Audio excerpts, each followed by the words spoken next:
Hello everyone, welcome to another video where I show you some vinyl and one CD finds that I got recently.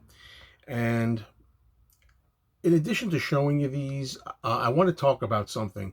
Probably what I'll do is I'll discuss this issue that I'm having with every item that I show you as I go along. Okay, so there'll be a little bit of story and explanation behind all of these. I only have 4 items to show you. Now that's part of this.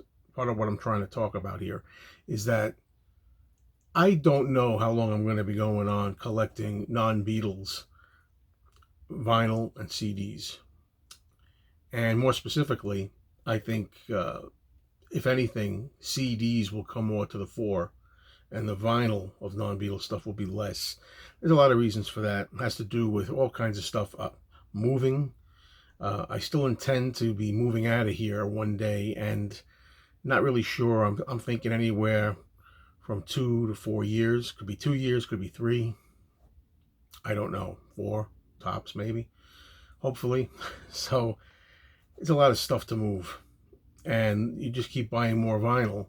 And again, even if I don't buy anything but Beatles vinyl, I'll still have a lot of Beatles related vinyl, right? So you're stuck either way. But let's just go on, okay?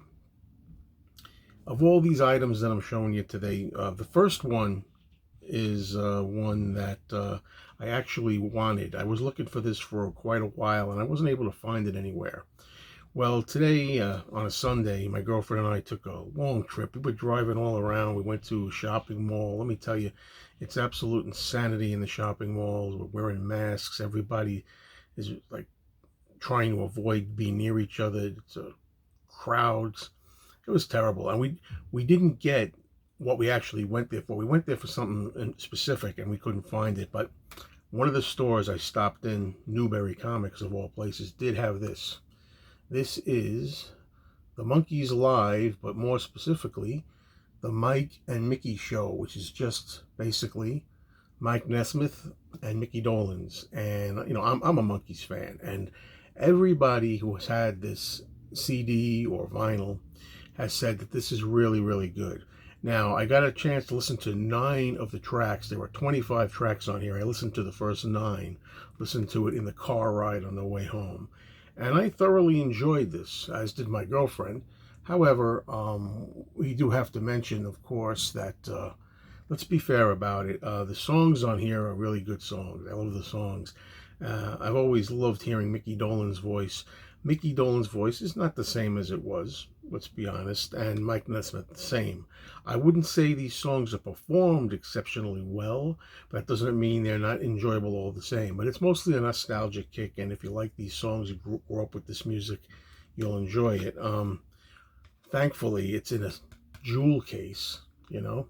I'm happy to say that, for one thing, because I hate those, what do they call them, digipacks, you know, the cardboard. It's a debate. Some people like the digipacks with the cardboard. They say it makes it look like real album sleeves. And some people like me like the plastic. It's much easier to deal with these. They're much sturdier. The artwork is not going to get scuffed up or torn.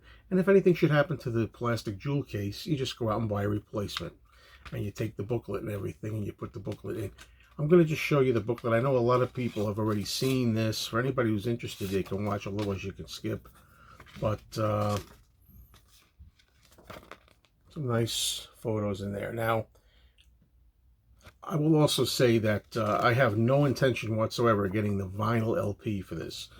And that's part of what I'm discussing. I thought to myself, well, I really want to get this because I like the Monkees, and I like Nesmith and Torque, I was going to say, and Dolenz. And I will definitely play this disc. This is a disc I'll play from time to time, so, you know, it's worth having. And I thought, I'm not really going to sit down and play the vinyl record of this very often, you know? So I will play the CD, though. So it was worth having the CD. And that's the explanation for that. Now, the next thing that I picked up was this. It's a picture disc, and this is really a song that I love, and it's from 1983. It's from Men Without Hats.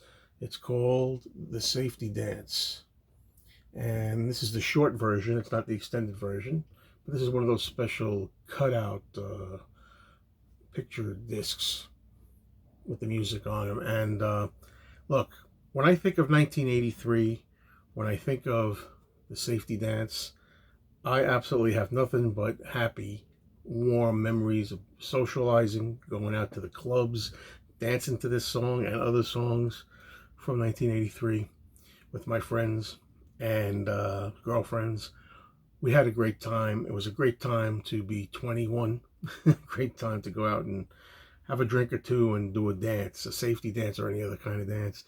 And this is something that I will occasionally pull out, I think, and spin and watch go around as I reminisce about those bygone days that I miss very much. So that was a no-brainer. Nothing wrong with getting that. Now we have a couple of items here, a little bit more involved in why did I get these. And this is going to fit what I was saying at the beginning about an explanation for everything.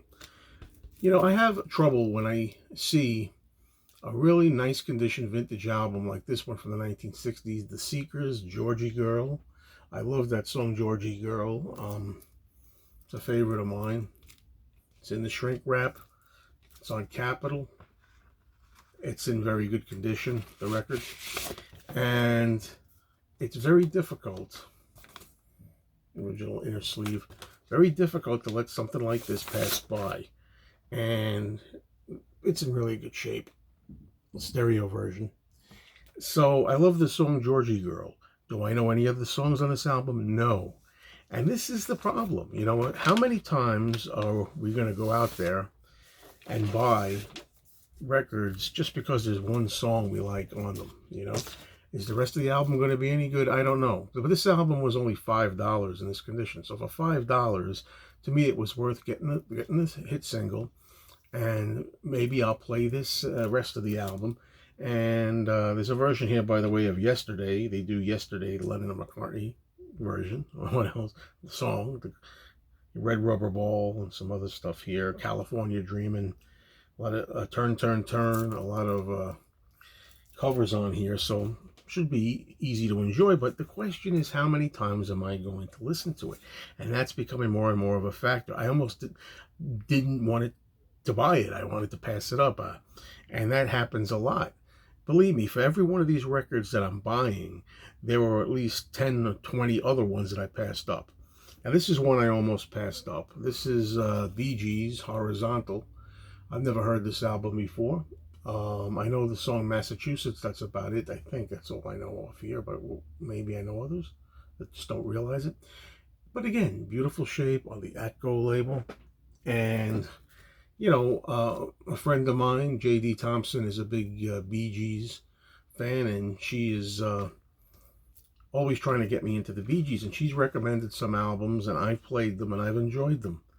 Okay, some of the other Bee Gees First, and I think was it Idea was one of them. So I'm just going to pull this out here for those who like to see. Okay. And we'll see how this is. You know, I haven't done a first time spins video in a long time where I play something for the first time and let you know what I thought. But that's all I want to show right now. But I want to end by saying to you all, you know, this is going to be a topic again that I've visited many, many times. You know, how much stuff can you have? How much stuff do you buy? And why? And is it going to be listened to often enough to bother? Now, there's some stuff, as I've told you, I like to collect. Beatles wise, I'm a collector. I got Beatles stuff in here, even if I don't play the records, although I'll play those quite a bit. I like to collect them, just like you'd collect any kind of piece of, I don't know, stamp collection, coin collection, you know, and so on. So I have no problem with that, but I don't know if I want to accrue a huge supply of standard non-Beatle albums. You know, I'll call them standard. That's it, folks. And I know I was just scratching at the surface of what I wanted to say here, but let me know in the comments how you feel, and I'll address this further as time goes on.